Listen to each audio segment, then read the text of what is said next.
Varios datos de la realidad sugieren que Daniel Martínez nunca estuvo tan cerca de convertirse en intendente de Montevideo. Las encuestas de opinión pública y el apoyo de una importante porción del Frente Amplio, entre otros factores, fortalecen sus chances en la carrera hacia las elecciones departamentales del próximo 10 de mayo, en las que su principal retador no será un representante de la oposición, sino una candidata que también se postula por el Frente Amplio, la senadora Lucía Topolansky. Esa intensa pulseada, motivada por la unión de blancos y colorados en el Partido de la Concertación, se reveló como la fórmula perfecta para retener un departamento que la izquierda conquistó hace ya 25 años. La misma tarea.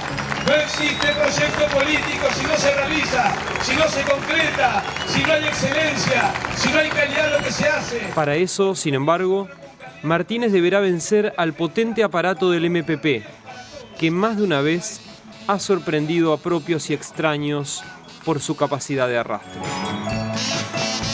La buena gestión, un shock infraestructural y vías rápidas que agilicen el transporte son los tres caballitos de batalla mediante los cuales este socialista, con currículum de empresario y ex dirigente sindical, aspira a quedarse con la Intendencia de Montevideo, el premio mayor de las elecciones departamentales.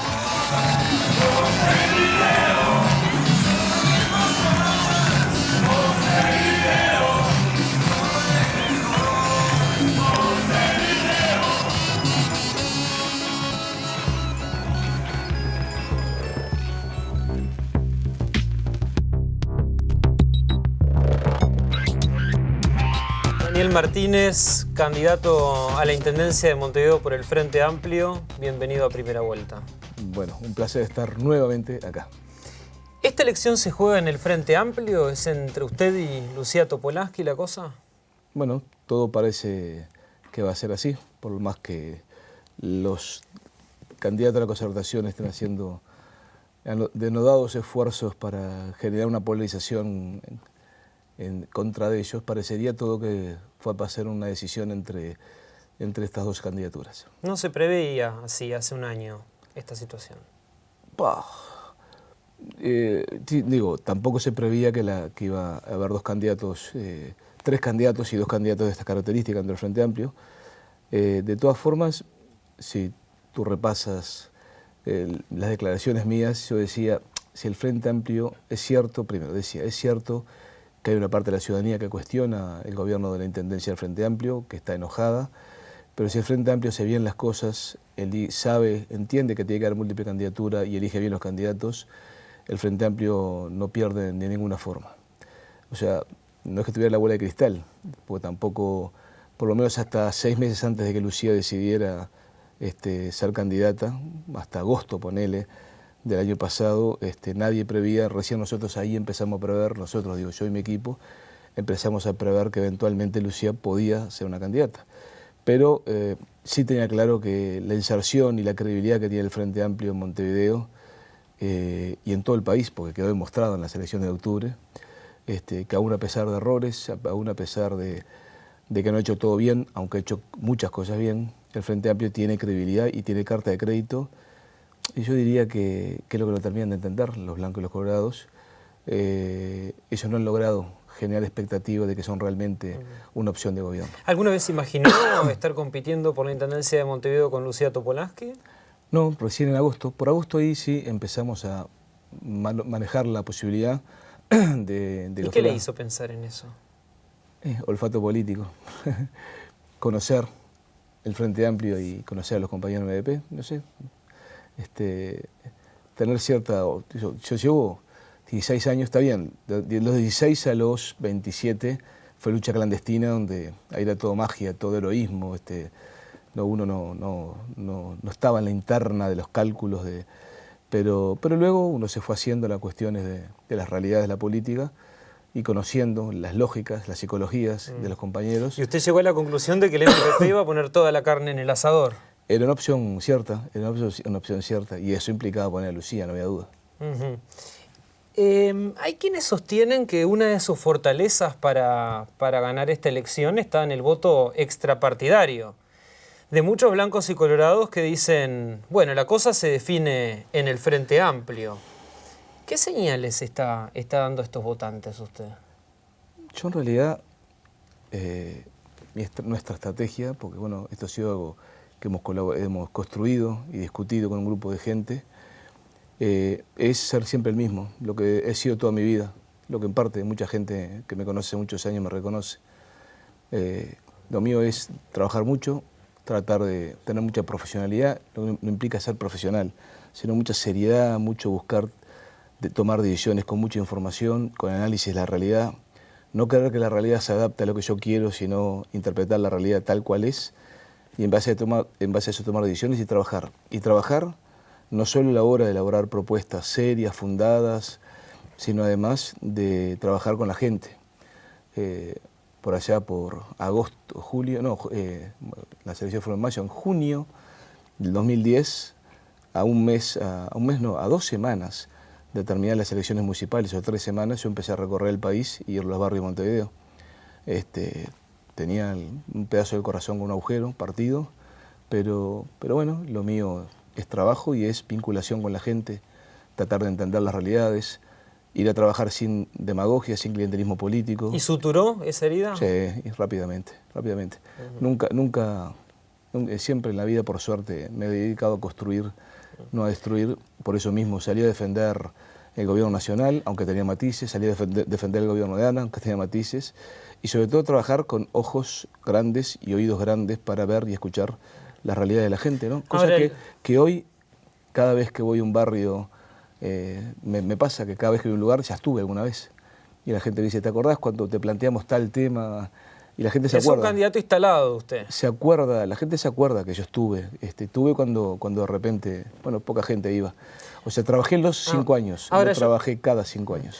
Le preguntaba estas señales, digamos, del voto extrapartidario, pues su número 2 dijo este fin de semana al diario El Observador que usted ofrecería cargos a blancos y colorados en el gabinete departamental.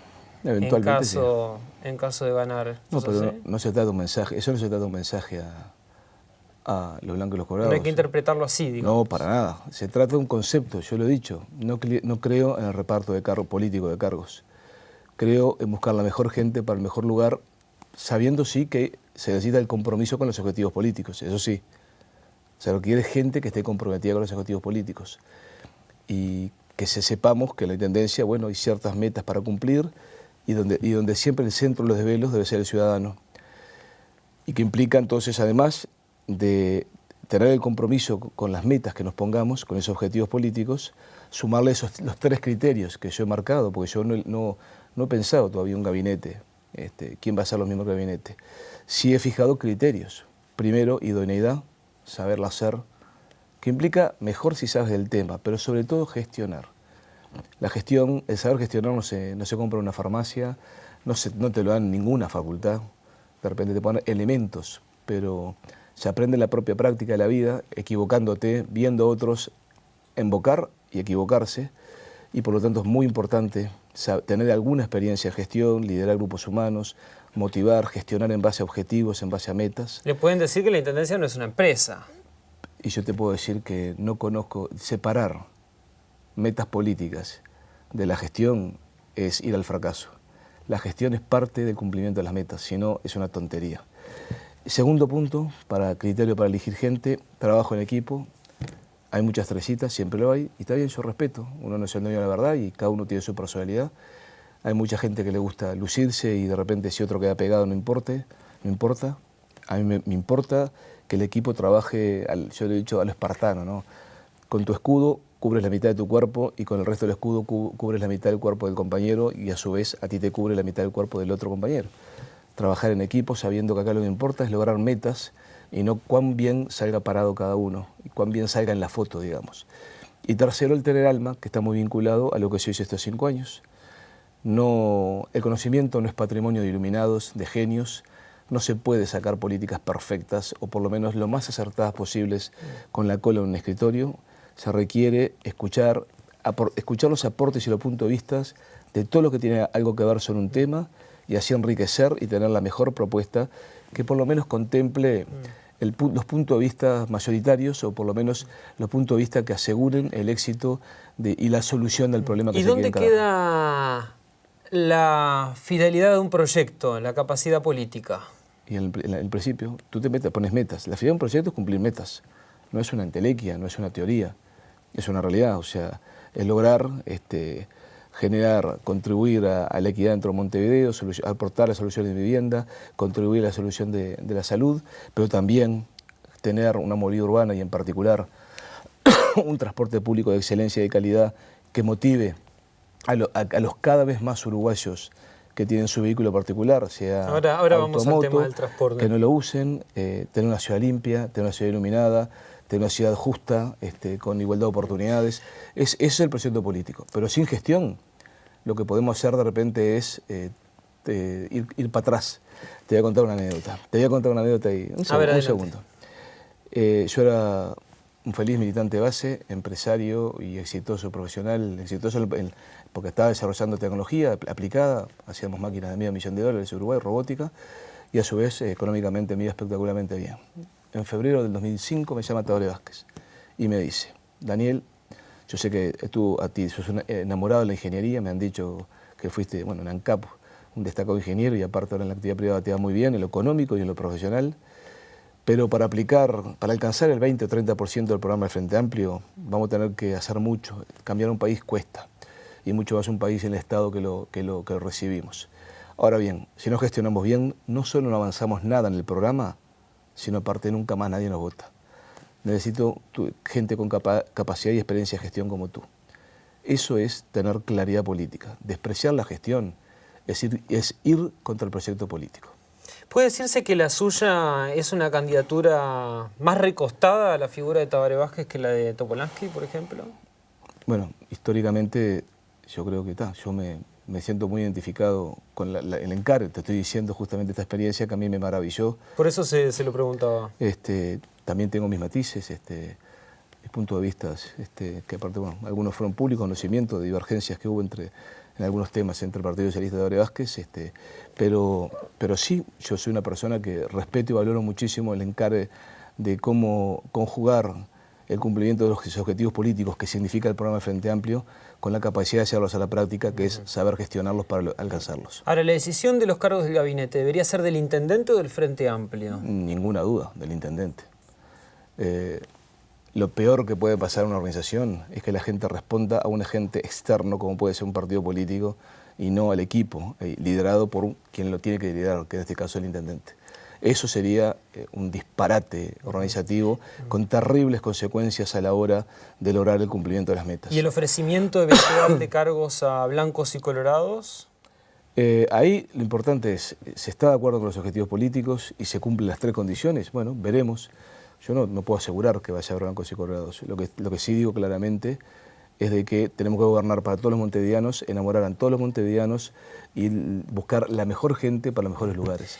Recuerda que cuando fue Mariano Arana intendente, Susana Gali, una reconocida militante del Partido Nacional, esposa de un conocido militante del Partido Nacional, Ruperto Long, ocupó el cargo de vialidad y hizo una buena gestión. Después decidió por cuenta de ella. O sea que usted no le va a mirar el pelo político cuando tenga que designar a... Voy a mirar absolutamente todo, pero no va a ser una condicionante el pelo político. Después de 25 años de gobierno del Frente Amplio en la capital, ¿qué grandes obras de esas emblemáticas usted destacaría?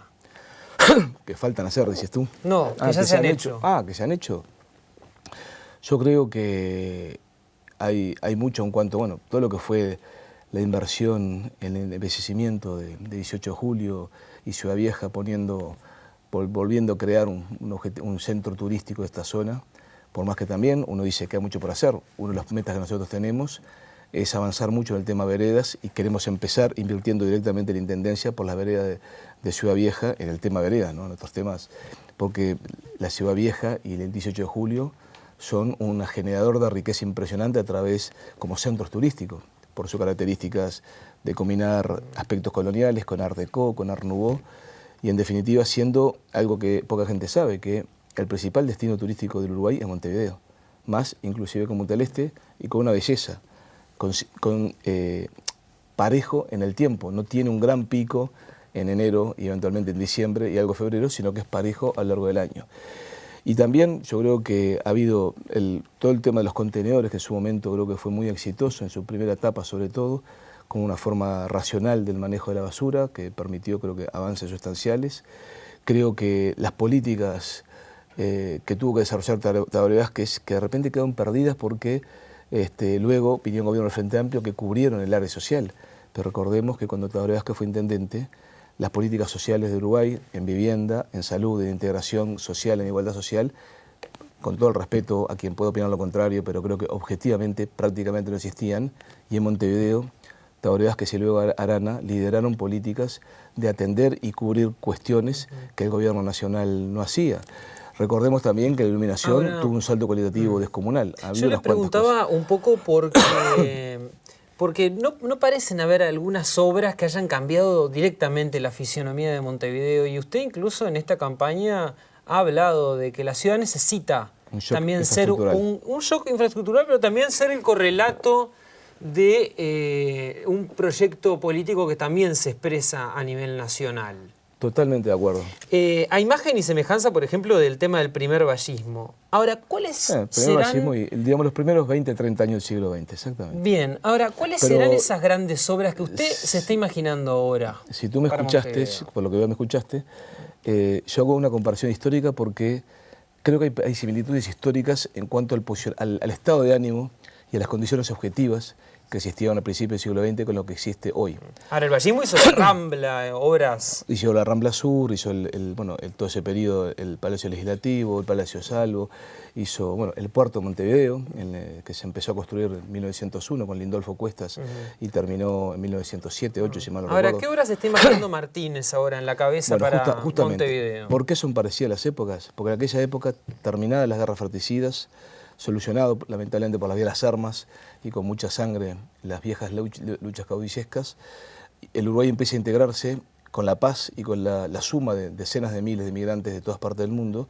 y a través de la educación, la escuela valeriana, empieza a tener una identidad nacional, identidad como un país tal vez por primera vez seriamente en su historia, y a su vez creciendo en sus propias fuerzas, en su capacidad de presentarse como nación independiente hacia el mundo. Eso motivó un montón de reformas estructurales, desarrollo de industrias, creación de entes del Estado y las inversiones que mencionábamos. Shock infraestructural que era coherente con un país que creía en sí mismo y que quería tener un lugar en el mundo.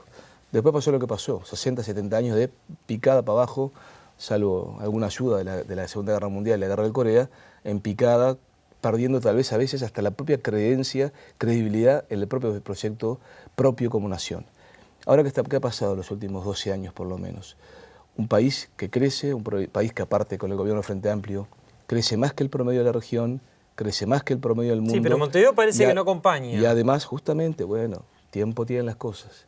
Y además, con redistribución de riqueza como nunca se había dado en la historia de Uruguay, que se ve claramente en el aumento del consumo promedio de la gente, aunque yo no soy amante del consumismo, sí de la calidad de vida de la gente, la compra de autos, motos. Entonces estamos en condiciones de donde uno lo ve, yo que vengo del sector innovador, emprendedor, creo que de excelencia, creo que veo un montón de gente que con desafío de hacer nuevas cosas. La inversión base del desarrollo hoy por hoy no tiene... Vayamos redondeando porque nos tenemos que ir a la pausa, pero esas grandes obras... Entonces, digamos, justamente, estamos en las mejores condiciones. Tenemos que, en lo mismo que pasó a principios del siglo XX, estamos en condiciones de hacer el siglo XXI. A principios del siglo XX se dieron las obras que configuraron el Montevideo y el Uruguay del siglo XX, y hoy hay que hacer lo mismo. Esas grandes obras sí que son... Por supuesto que son el solucionar el problema de limpieza a través de las plantas de preclasificación, que tal vez tengamos tiempo a explicar, la inversión en la movilidad urbana, haciendo el transporte público de nivel de excelencia por las vías de transporte rápido, que de repente tenemos posibilidad de explicar. Después de la pausa lo seguimos. La Rambla del Cerro, la conexión, que no tiene por qué ser por la Rambla, pero también de Santiago Vázquez rápidamente a la Rambla del Cerro. Digo, no tiene por qué ser alterando el paisaje costero, pero puede haber caminos para hacerlo. La construcción de 4 plazas más de convivencia ciudadana como la Líbar Sereñi y la Casaballe, la construcción o recuperación, mantenimiento, o sea, reconstrucción de unas 150 plazas a nivel barrial que sean espacios públicos para el entorno del barrio más cercano, los 15 a 20 manzanas alrededor, la iluminación de toda la ciudad realmente con tecnología LED además. Lo invito a desgranarlas después de la pausa. Muy bien.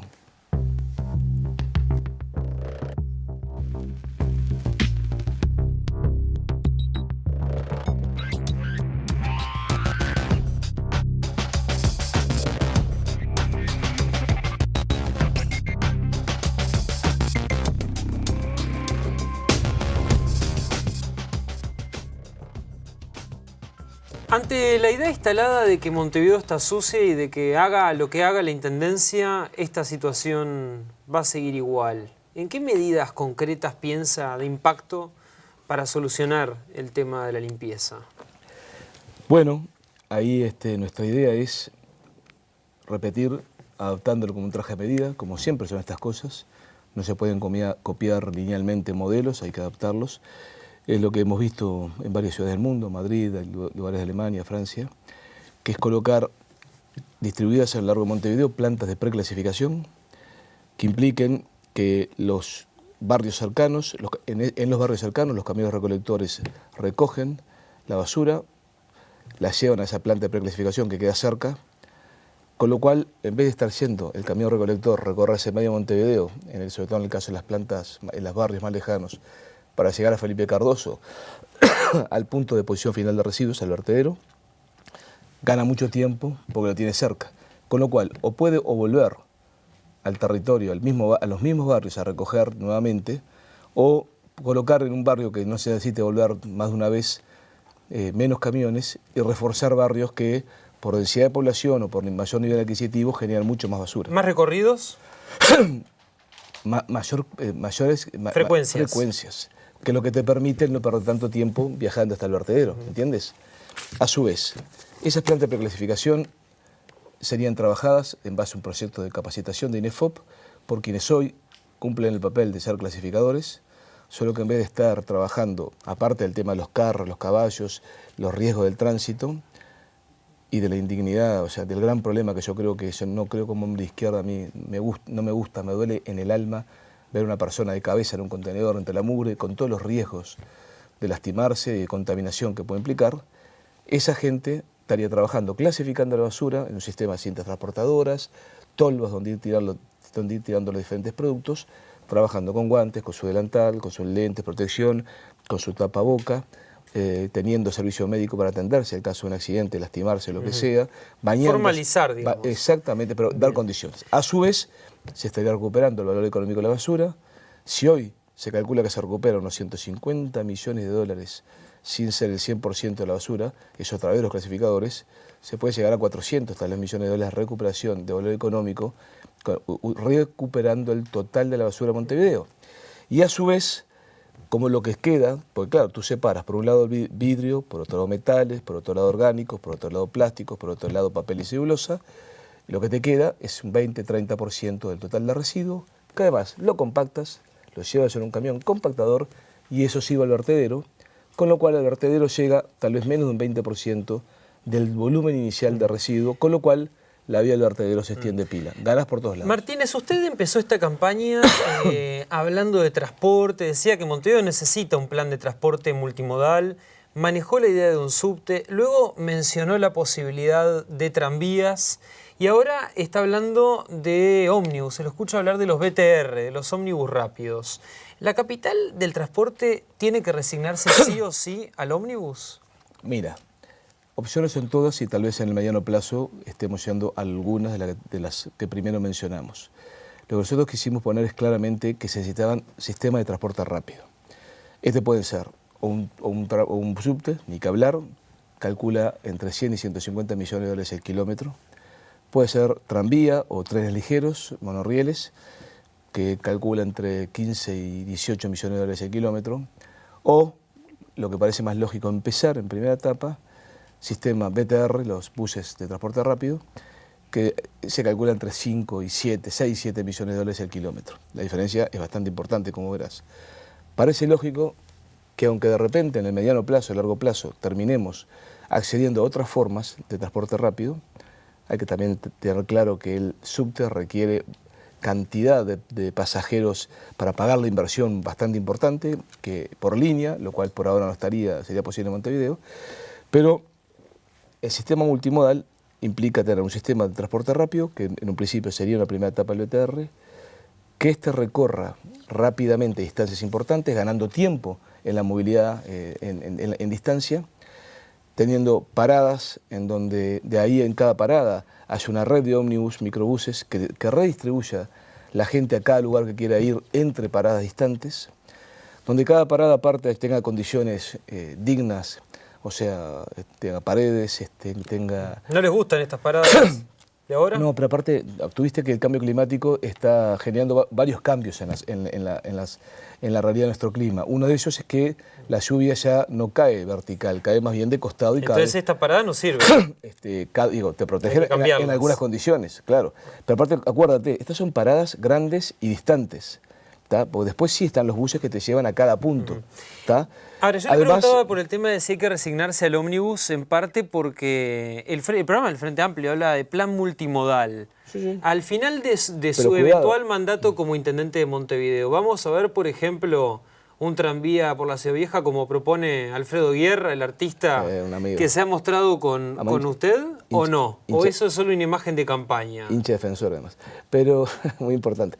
Pero no, digo, todo es posible. De todas formas... ¿Pero va a haber o no va a haber un tranvía, por ejemplo, por la Ciudad Vieja?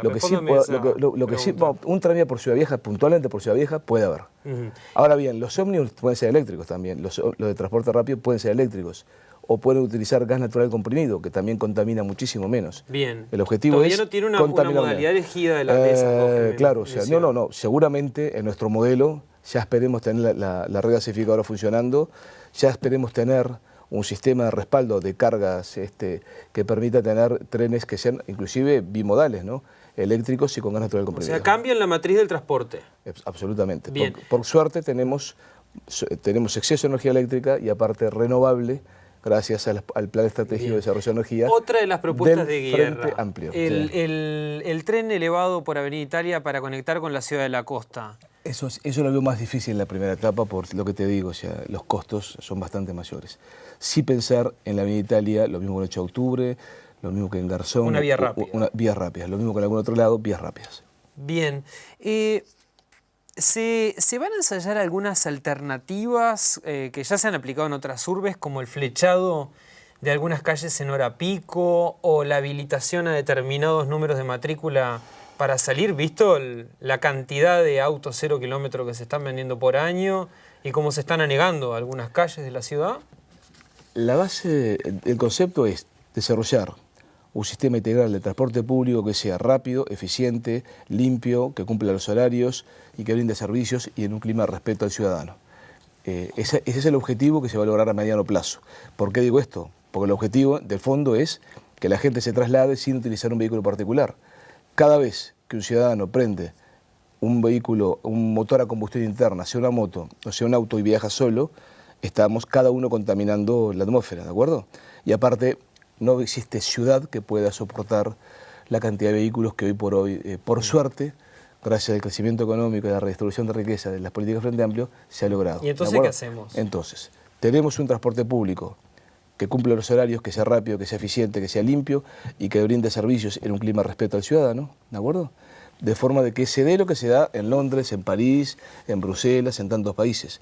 Que todo el mundo tiene su vehículo, que eso me parece bárbaro, que la gente tenga su vehículo para ir a pasear, para ir al interior. Pero trabajar en ómnibus, por ejemplo, trabajar o en y lo transporte cotidiano, colectivo. Claro, que sea confiable. ¿Y cómo piensa fomentar eso? ¿Con la comodidad, con un sistema más eficiente? Con rapidez, cumplimiento de horarios, calidad, limpieza, atención que corresponde, servicios en las propias paradas. ¿Está planificado cuánto tiempo concreto puede llevar este cambio? Mínimo 3 a 4 años.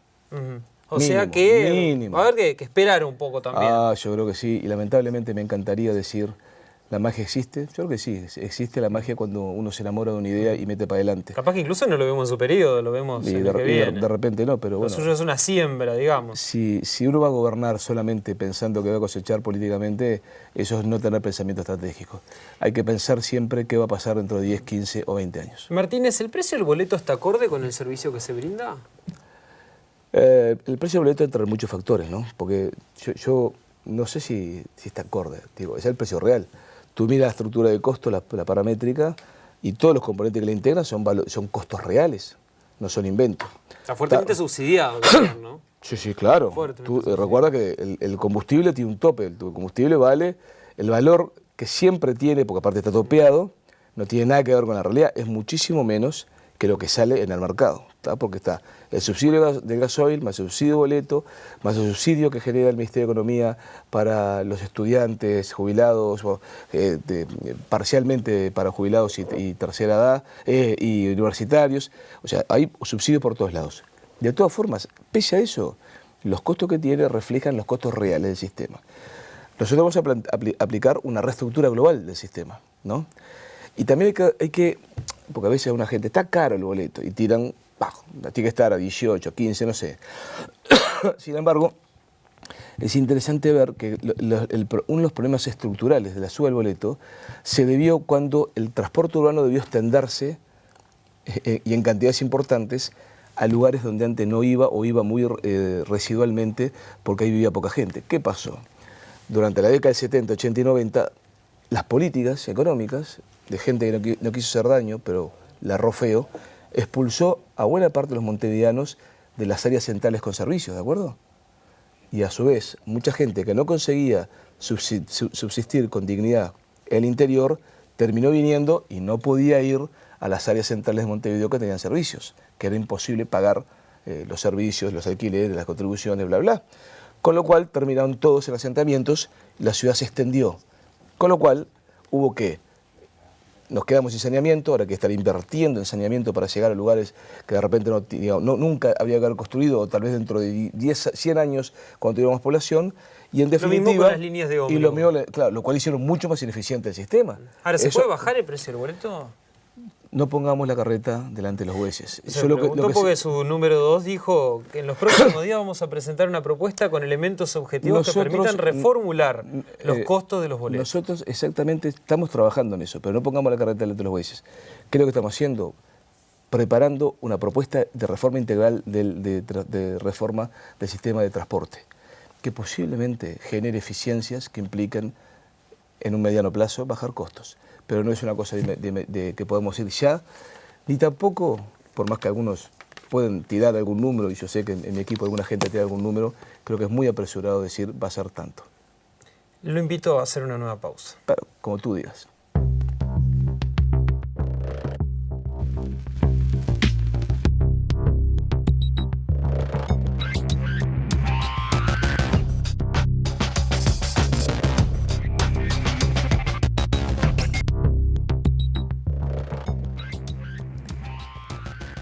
Lucía Topolansky dijo en este programa que no dudaría en aplicar servicios esenciales si se repitieran circunstancias como el conflicto de ADEOM. ¿Usted qué haría? Primero, trabajar para las mejores relaciones y más respetuosas relaciones que permitan aparte involucrar a los trabajadores y aprovechar su capacidad creativa y su compromiso de trabajo. Ahora, en un caso excepcional, de todas formas, en un caso excepcional, lo he dicho, hay dos puntos que para mí son básicos. El primero, desde el escalafón más bajo de la Intendencia hasta el Intendente, tienen una misión: solucionar los problemas a los ciudadanos, brindarles servicios a los ciudadanos. Por lo tanto, no hay nada más importante que cumplir con esa misión. Lo que implica que en determinadas situaciones, de ser necesario, se aplicarán los servicios esenciales, aunque buscaremos generar todas las condiciones para que eso nunca se llegue a dar, pero no dudar, y con dolor en el alma lo dice, que fue un dirigente sindical y que sigue sintiendo compromiso con el papel y con la función que cumplen la sociedad de los sindicatos, no dudará en adoptar. Sin desmedro de eso, hay que trabajar para generar relaciones laborales de respeto, donde se den las condiciones laborales óptimas para el desarrollo del trabajador, donde se discuta con los trabajadores las formas de cómo involucrarse y estar comprometidas con los objetivos de la Intendencia, etcétera, etcétera, etcétera. ¿Está de acuerdo con eliminar el impuesto de puerta, como propone Topolansky? No son de las cosas que nosotros estamos trabajando en una reforma global y una mejora de gestión global de la intendencia, ¿no? ¿Pero eliminar el impuesto de puerta? No es el tema más importante, digo. No teníamos problema en eliminarlo. No es un tema que nos hayamos detenido, sinceramente. ¿Pero es posible eso, según sus técnicos? Ya te digo, no es de los impuestos más importantes, ¿no? Pero no son tampoco los temas, ya te digo, que te mentiría, no me pidas que te conteste algo que hoy no lo hemos estudiado en particular. ¿Qué alcaldes apoya o puede decir, estos son mis candidatos en Montevideo? Le pregunto por aquellos municipios donde hay competencia en el frente, ¿no? Sí, como el no, CH, el E, el C. Sí, son 4. No nos hemos detenido, un poco el compromiso es, los candidatos a intendente no juegan el partido de los alcaldes, o sea, cada uno juega su propio partido. ¿TV Ciudad está cumpliendo, a su juicio, satisfactoriamente el rol de canal público de Montevideo o habría que introducir cambios? De acuerdo a lo que he conversado con los propios compañeros que han administrado, que administran y con trabajadores del propio sindicato, más de una vez los he tenido en el Senado, sería bueno introducir algunos cambios y lograr darle un contenido y una forma que permita profundizar su papel dentro de la comunidad, ¿no? Implica, manejar hipótesis, implica también discutir formas de cómo llegar, discutir formas de relacionamiento, yo qué sé. Pero, ¿está pensando en algo concreto? No, nosotros hemos tenido acercamientos, ya te digo, hemos intercambiado ideas. Algunos de los problemas que había últimamente se han encaminado, por suerte, pero creo que también, como otros muchos temas, hay algunas ideas rectoras, pero antes de aplicarlas se discutirá con todos los actores que son los usuarios, los propios trabajadores, o sea, siempre en cada tema, lo que decíamos al principio, no hay dueño en la verdad. Uno tiene que tener un norte rector, sí, el objetivo sí, lo que tiene que quedar claro, para dónde va, qué papel tiene que cumplir, qué papel como comunicador, como transmisión de valores, como informador. ¿Qué es la televisión pública para usted? ¿Cómo la caracterizaría, digamos? Y bueno, un ámbito donde las reglas de juego comercial no tienen por qué condicionar de ninguna forma el papel de lo que se quiere transmitir, ¿no? Y que justamente cumple un papel de estar en función de la transmisión de valores que la ciudad necesita, de transmisión de los parámetros y de las metas que como sociedad montevideana estamos trazando y como intendencia, contribuir en definitiva a tener una sociedad montevideana más basada en valores y que cumpla sus objetivos. De resultado electo, ¿cuáles van a ser las primeras medidas? Supongamos para esos primeros 100 días. Primero lanzar y terminar de concretar, ya con los datos no mirados de afuera, sino mirados de adentro, una serie de planes que hacen a la definición de la política de movilidad urbana, en muy particular la reforma del transporte público y el lanzamiento de todo este plan que estábamos hablando. Eso va a estar entre las primeras cosas, apenas. Absolutamente. Segundo, lo mismo con las plantas de preclasificación y la modificación del sistema de limpieza, que incluye además las brigadas de respuesta, que implican tener gente permanentemente limpiando cuando hay un contenedor sucio. También pensamos a incluir tecnología, no hay por qué estar revisando si un contenedor está sucio, está lleno o no está lleno. Hay tecnologías que te dicen, el contenedor tiene un sensor que dice, estoy lleno, venía a vaciarme, ¿entiendes? Pero aparte hay que tener brigadas que estén limpiando ante la eventualidad de que por más que va a ser un proceso de educación muy importante, buscando cumplir la máxima de que la ciudad más limpia no es solo la que se limpia mejor, sino que la que se ensucia menos, tener también brigada de respuesta para lograr tener permanentemente limpia la ciudad y el entorno de los contenedores. Eso seguramente con cooperativas sociales de gente, sean jóvenes con primera experiencia laboral, o sea dando la oportunidad a mujeres víctimas de violencia que de repente no rompen con la ignominia y la vergüenza de convivir con un violento porque no tienen la alternativa de dónde ir con sus hijos, y darles oportunidad a través de cooperativas de trabajo social. En algunos puntos...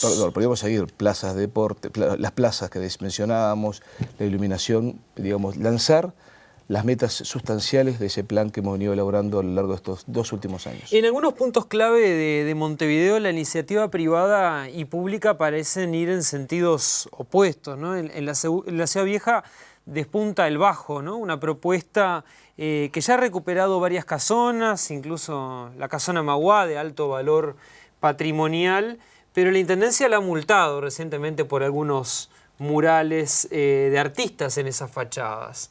En 18 de julio, ahí emerge en el Jockey Club un hotel 5 estrellas con servicios bastante interesantes en un edificio emblemático. ¿Dónde está la Intendencia? ¿Cuál debería ser su rol para esta zona que usted recién definía como turísticamente muy trascendente, ¿no? Estamos hablando de la Ciudad Vieja y el centro. Totalmente de acuerdo.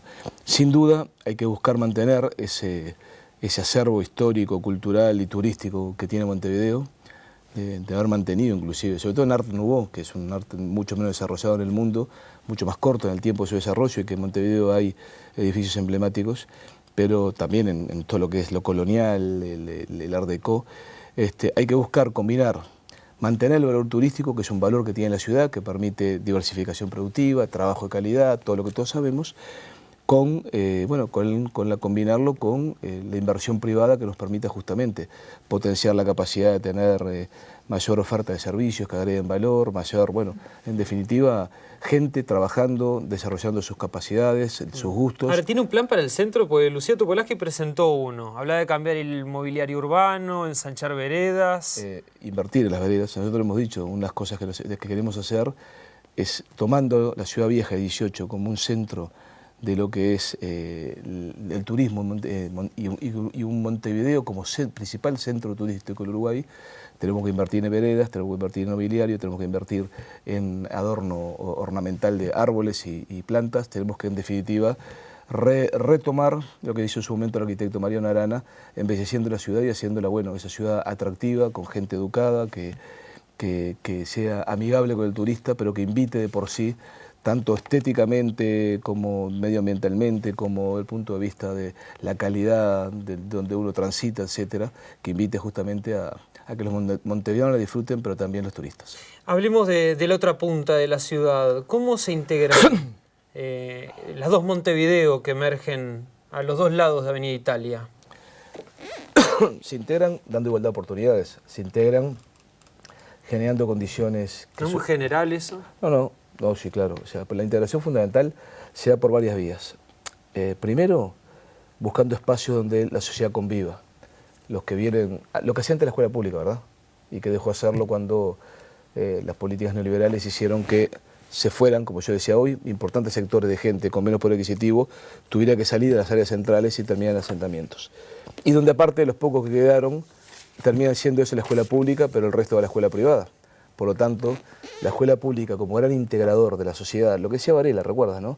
En la escuela pública, en un mismo banco de escuelas, se sientan juntos aquellos que provienen de diferentes sectores sociales, pero compartiendo el banco de escuela y la educación, terminan entendiéndose, comprendiéndose y respetándose. Y para usted esa escuela serían las plazas de la convivencia, por ejemplo. Exactamente. Que no lo digo yo, o sea, hay una increíble bibliografía a nivel mundial y estudios que donde se empieza a tomar el espacio público, lo que pueden ser hoy la Plaza Libre Sereña y la Plaza Casaballe, como esos centros de convivencia y de intercambio ciudadano, porque van todo tipo de sectores sociales, hasta se pueden hacer actividades intraplazas, pero que en definitiva, sea por el deporte, sea por la cultura, sea por lo que quieras, hay espacio de convivencia donde la gente aprende a entenderse y respetarse. También igualando el punto de partida, que eso es fundamental, ¿no? Porque eso va a una cuestión también de justicia tributaria, ¿no? O sea, que mucha gente, creo que muy equivocadamente, plantea, si yo contribuyo tanto, me corresponde recibir tanto, ¿tá? Y hay que entender que justamente el Estado debe cumplir el papel de igualador social del punto de partida, porque lo que necesitamos es una sociedad donde cada uno se desarrolle, pueda crecer en base a sus capacidades y a sus ganas de meter para adelante para salir adelante con sus objetivos. Martínez, ¿tiene definido quiénes van a ocupar algunos cargos clave del gabinete? Absolutamente no. ¿Ningún cargo tiene definido? Alguno. ¿Cuál? No te lo voy a decir. ¿La Secretaría General, por ejemplo? No te lo voy a decir. Digo, tiempo al tiempo. ¿Se va a mantener parco en eso hasta la elección misma? Me importa definir criterios. Creo que lo importante es definir criterios. Eventualmente algún cargo llegado el momento puede llegar a mencionarse, pero por ahora sigamos trabajando en los contenidos, sigamos dialogando con la gente, sigamos haciendo lo que otros no están haciendo, ahora, no agredir y bueno, que es nuestro camino. ¿Por qué no mostrar las cartas para que la ciudadanía diga, bueno, candidato me muestra certezas, como hizo Tabaré Vázquez, por ejemplo, con su ministro de Economía? Está bien, pero tiempo al tiempo, puede ser, pero ya te digo, por ahora nosotros hemos fijado lo importante son y vamos a seguir insistiendo en fijar criterios y transmitir que lo que fijamos son criterios. llegado el momento, bueno, tal vez en algunos cargos trasuntemos criterio con el nombre. Pero ¿Cuáles son los más importantes para usted? Los cargos más importantes de la Intendencia. Y bueno, sin duda el área de planificación, bueno, la Secretaría General, el área de planificación, acondicionamiento urbano, o sea, las que nos vinculan a los temas fundamentales, los desafíos que tenemos, que son, los hemos dicho, ¿no? Movilidad urbana, limpieza, infraestructura, por eso planificación es muy importante, y la Secretaría General, que sin duda es la que coordina todo eso. ¿Va a ser un gabinete paritario? Va a ser un gabinete paritario. ¿Mitad mujeres y mitad hombres? Bueno, de repente uno más, uno menos, pero va a ser cercano, lo más cercano que se pueda a lo paritario. De repente, ¿por qué no más mujeres? Si gana en mayo, ¿el Frente Amplio ya tiene candidato para 2019? Eso me parece una locura, sinceramente. Pero vio que hay algunos dirigentes que no, está bien, lo dicen, por abajo está circulando, Martínez. Yo respeto, pero le tengo pánico a algo. O sea, el ser humano a veces, yo creo en la excelencia, ¿no? He tratado en cada aspecto de mi vida trabajar en base a la excelencia y a cumplir metas, marcar metas y cumplirlas.